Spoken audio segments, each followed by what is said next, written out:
name is Bill O'Melia. I'm from Centennial, Colorado. I've been married to my wife, Melissa, for 21 years.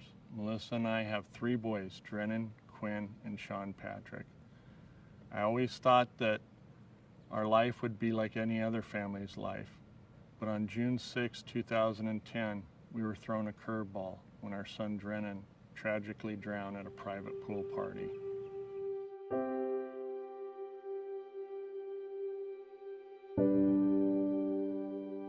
Arapahoe County 911, what is your emergency? Hi, I work at a pool, and there's a kid unconscious in the pool. Okay, let me bring the paramedics on the phone. Just a moment, please. Okay.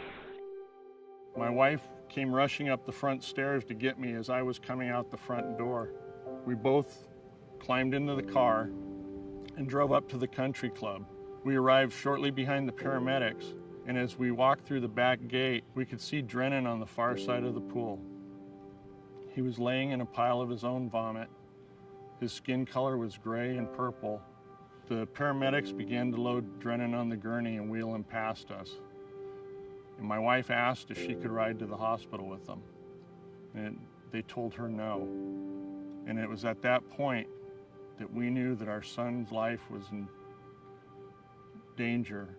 You know approximately how old he is? Yeah, he's about 13 years old. Okay. And he's not awake and he's not breathing? No, he's not awake right now. Mary, is he breathing? He was the starting quarterback, defensive end, and punter on his youth tackle football team. He was the center on his basketball team. Drennan also swam, and he only swam in the summertime.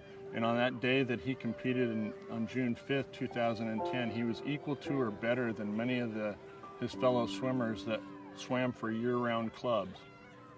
They took Drennan to the nearest hospital, and after fighting for an hour and 45 minutes, his heart finally gave out for the final time, and our son became a fatal drowning statistic at 9:17 p.m. on June 6, 2010. All of this took place with 2 lifeguards on duty. The job of lifeguarding is extremely demanding and vital to safety at aquatics facility. You are the last best defense against a drowning incident. It is important that you train frequently, that you have good quality in-service trainings, that you fully understand your emergency action plans, and that every guard on duty knows what their role is during an emergency. Know it, understand it, so that you don't waste valuable time having to stop and think about your job duties and wasting that critical time where it might mean the difference between life and death. Do you pay attention during in-service trainings? Do you give the job all of your attention when you step on the pool deck? Is your training sufficient that you will instinctively act, or will you have to stop and think about your actions to the point of wasting critical time? It is important that lifeguard management set high expectations for their lifeguarding staff and that they follow and maintain those high standards.